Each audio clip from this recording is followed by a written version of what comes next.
Championship. This is session number 3 at the Romo Fijo, Saturday, March 11th. You can go to clevelandmonsters.com. If you strike out with me, want some more info on the games, all the info will be there. But be caller 10, and these tickets are yours. Next Saturday, MAC Men's Championship at the Romo Fijo. Good luck. 216-578-1007 or 800-348-1007. The words radio and Ohio both end in I-O. And I-O is one of the moons of Jupiter.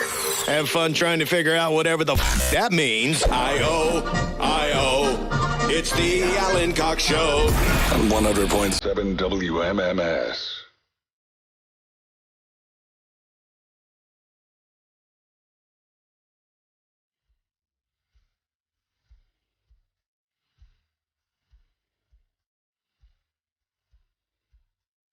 $35192. Want to send me a text? If you listen on the iHeartRadio app, tell me where you do that. If you do it from out of state, let me know where that is. Adam is one of our bureau chiefs in Pittsburgh. Justin listens in Phoenix. Rodney is in Porter, Texas. Kyle listens in Gastonia, North Carolina. Sean is in West Haven, Utah. What's a new one? We got some new ones. Pete in Pittsburgh. Gaylord, he checked in from Wellington yesterday. Yeah. He's 68 years old. I thought he was 60. His next birthday. Oh, which is like next week, right? No, it's in the fall. In the fall. Yeah. I wasn't paying attention. Steve listens in Tooele, Utah. Aaron is in Chicago. And Kylie is, I think, doing some graduate work in Hattiesburg, Mississippi. Next week on the show, if you want to go to that Weezer show, I will have tickets for you. Weezer is on tour and doing Blossom in June. Leonard Skinnard is playing a fundraiser for the Western Reserve Land Conservancy. That's the Rock in CLE concert. That's at Nautica on May 20th. So if you dig Skinnard, I'll hook you up. We're doing a screening of Scream 6. And if you want to go see Kill Switch Engage, they're going to play April 15th at the Agora. That's a band, of course, that you'll hear pop up on the new metal show here at MMS. I'm sure we'll work some Kill Switch in. Probably not week 1, but we're going to premiere that next Saturday, March the 11th. It's called 2 Hours to Midnight, and it will begin at 10 p.m. on Saturdays. Me, Corey Roddick, Pat Butler. We're all, each week, going to throw in a bunch of songs that we dig, and then we're going to spin them around and spin them back out at you. There are a lot of local bands that are submitting their stuff to me. You can submit songs you want to hear. The email is to htm@wmms.com. And I think we'll be on social and all that stuff. We'll post the playlist. I can't podcast that show, obviously, but we'll have playlists. So next Saturday night, 10 o'clock here on MMS, the return of 2 hours of metal. 2 hours to midnight is the show. I might have Sandler tickets next week, too. That's still kind of TBA. Adam Sandler announced he's doing some dates. Only 6 or 7, but one of them in Cleveland. He's doing April 19th at the Romo Fijo. With a surprise guest is what it says. I wonder if it's going to be Rob Schneider or Rob Schneider. You think so? Not Spade? I guess those guys can kind of go out on their own, right? Yeah. I mean, Schneider's kind of, he needs a coattail. And Sandler's only too happy to oblige. So anyway, if you don't want to worry about your luck or whatever, the Sandler tickets will go on sale tomorrow at noon for the Romo Fijo show. I'm seeing with all these people out, there's a huge retirement party going on out there, and there's people putting their face in the window here, and it's a lot of people that don't work here anymore. So people that I haven't seen in a while. And that's always a little strange, a little hinky. Alan, I have sister cousins. Speak of the devil. I got sister cousins, my dad and uncle. Is that Brian? Yeah, Brian Fowler. Yeah. I just saw him not long ago after not seeing him for a long, long time. I'll definitely have to go out and say hi to him.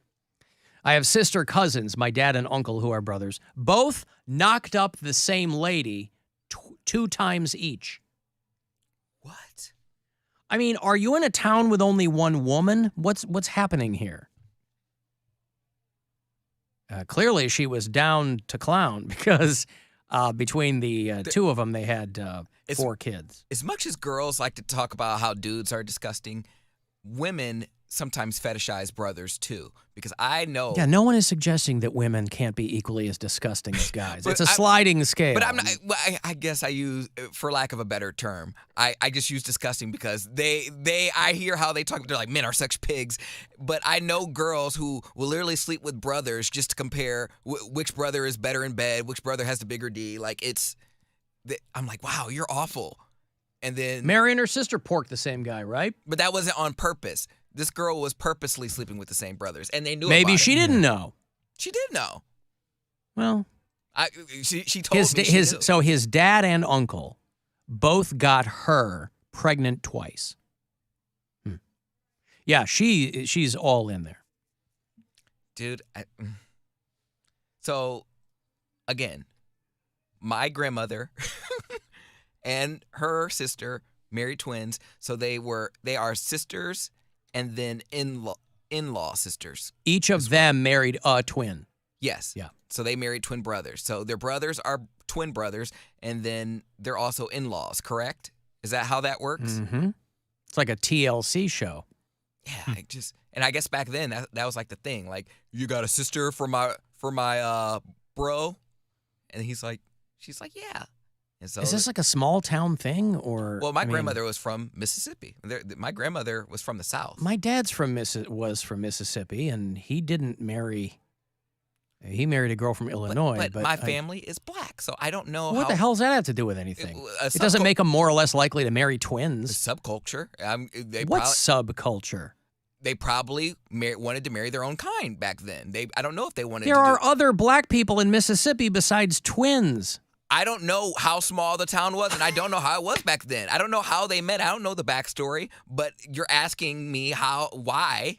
I'm coming to an assumption. I like the assumption you're making. They were black. They're from Mississippi. Yes. Ergo, more likely for each of them to marry a twin? They hung out in the same bars and probably. You don't know what town your grandparents were from? Tupelo. I'm sorry? Tupelo. Well, that's not a town. My dad was born in Tupelo, Mississippi. Tupelo. So your grandparents are from the same town my dad's from. Unless there's Tupelo, there might be a Tupelo. There's Tupelo. I have some in Tupelo and then Clarksdale. Three-pelo? Tupelo, Mississippi. Tupelo is right. Clarksdale, Mississippi is what you're talking about. How far away is that from each other? Well, let's see. I don't know. I know where Tupelo is. It's also the birthplace of one Elvis Aaron Presley. Tupelo, Mississippi to Clarksdale would be 2.5 hours away, about 2 hours away. So this is not like a small town thing. If they were traveling, I don't know. I don't know. I mean, I would have to ask my mom about all that. But this was your mom's mother? Mm-hmm. That's the only grandmother I knew. My dad's grandmother lived around here the whole time, and I didn't know her till she was senile. Right. I mean, I knew who she was, but I just never interacted with her until she was not. So your maternal grandmother and her sister each married a twin. They were twins and married twins. No. My grandmother and her sister were just regular sisters. Oh, they each married a twin. Correct. The husbands were twins. The husbands were twins. I see. So I just imagine whoever the older sister was, and my grandmother, I think, was either the oldest or the middle. Whoever was the oldest, I just imagine she met a guy, and his brother, or the guy she met, was like, "Hey," he goes, "Hey, you're so awesome and attractive. Mm-hmm. Any more like you? Ha ha ha!" And he goes, "Yeah, I actually have a twin brother." Yeah, pretty much. That's why I'm guessing how it went. Why not? Listen, it's not unprecedented. I'm not.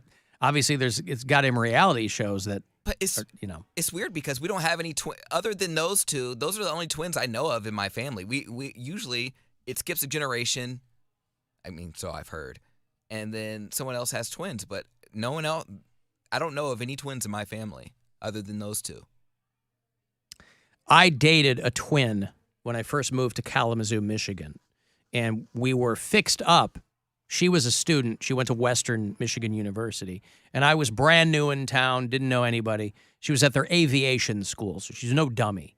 So that goes a long way. And she was also from Chicago, which I assume is why we got fixed up in the first place. And she had a twin sister who, I've told the story before. You said this easy. This woman was one of the worst human beings I've ever met in my life. Now, I have to allow for the fact that they were in college. You do grow a lot after that. I mean, at that point in her life, she was just a vile human being. But she looked exactly like my girlfriend. And so that came with, they were identical twins. And that came with its own set of things too.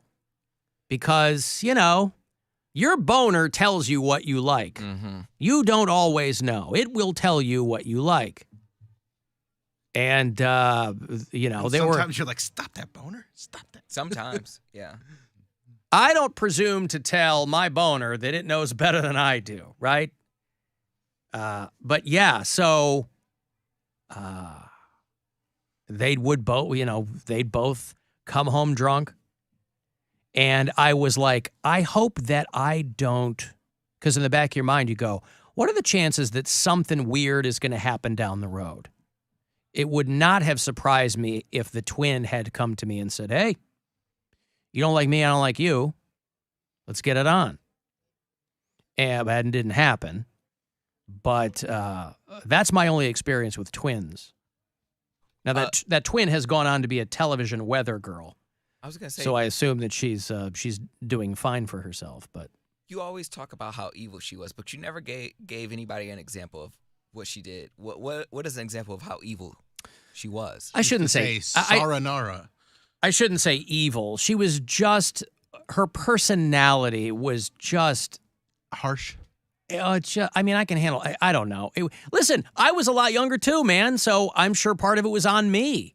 We just were like oil and water. We did not get along. And listen, when I was dating, anytime I was dating somebody, I think it's, at least to me, it's relatively important that I like their family because you might be spending some time with them. And so if they have especially a sibling and especially a twin, somebody looks exactly like you but is the exact opposite personality, you know, and obviously it's her sister, so she wasn't going to talk ill of her or anything, and they got along.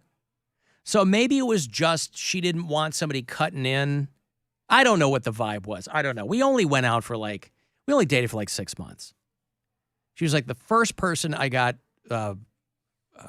hooked up with when I moved to Michigan. I'd only been there a few months, didn't know anybody. I was on the radio, so that was like a hook, you know. But yeah, I don't know. If I met her again today, she might be a wonderful person.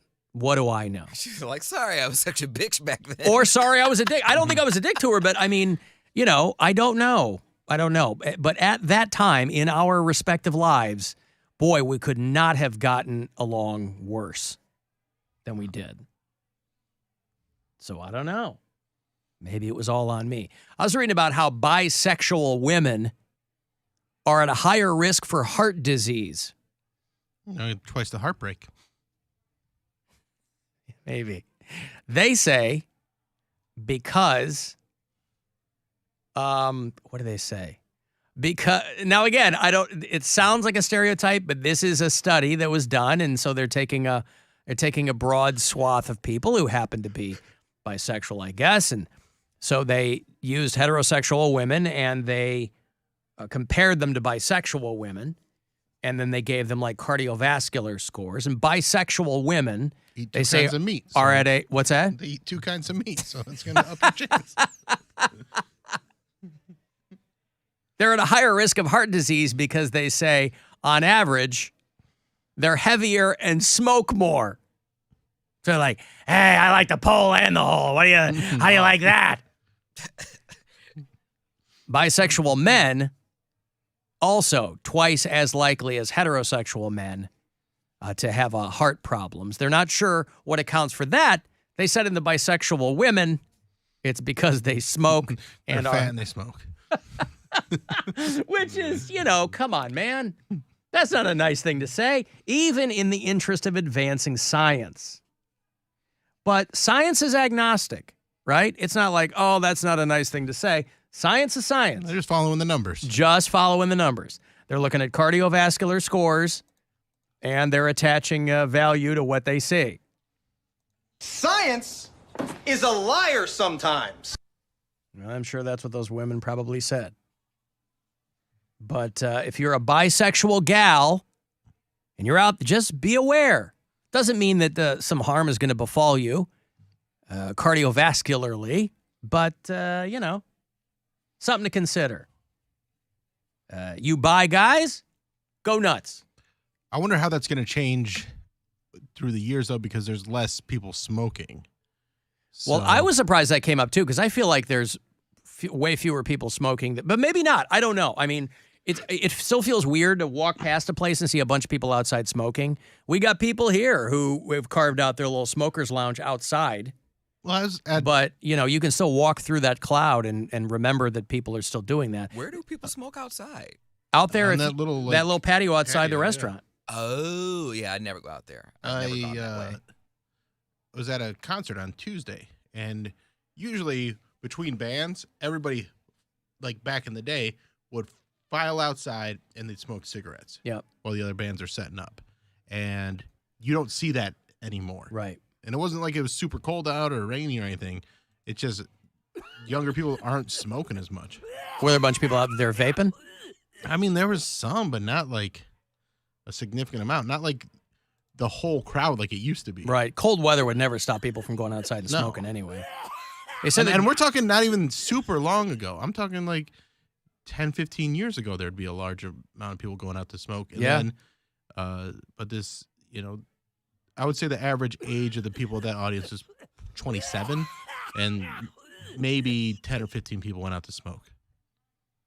They said that obviously heart disease is the biggest killer in the United States, but when they were doing these various studies and data points, they said that gay men are usually healthier because they have better diets and are less likely to be overweight because they're always trying to get into gay shape.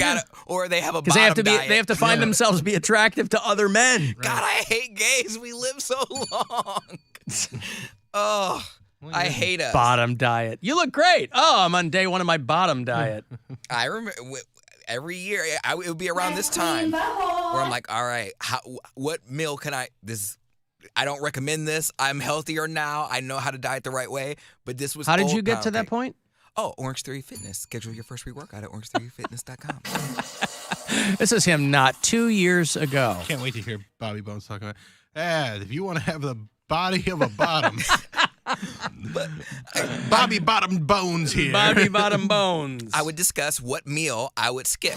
I'm like, dinner is when I'm most hungriest, so I'm not most hungriest. When I'm the hungriest. When I'm the hungriest. He's hungry for knowledge. Yeah. I wouldn't eat lunch and I wouldn't eat breakfast. He spells it N-O-W. And then I would just have like a big unhealthy meal for dinner, and then that would all. So in your mind, because you were skipping a meal, you could have a big unhealthy one? Yes. But wouldn't that be the same as having 2 other meals?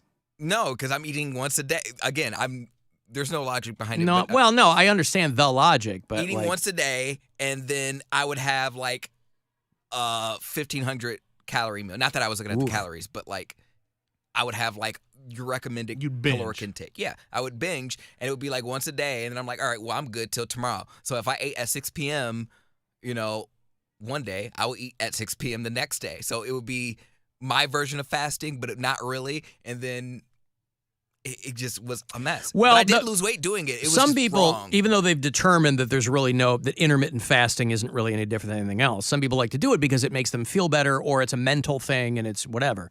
But some people, the way that they do it is there's whole days where they won't eat. And then the other days, they're like binging. They're like, it's great. The other days you can eat whatever you want. I go, man, that seems kind of skewed. Like, why wouldn't you just do something a little bit every day? Like for me personally, I don't ever eat breakfast. So I'll eat lunch and dinner, but I won't eat anything between like 8 p.m. and noon because I just don't eat breakfast. But people who are going like, oh, I don't have anything today, but then tomorrow I'll have 2 pizzas and 2 hamburgers or whatever. I'm like, I guess that's doing something for you. I remember Kimmel when he was making a big deal of all that weight he lost. Yeah, he would skip He days. did intermittent fasting, and he would skip days from eating. But then the other days, he'd be like, oh, I had a,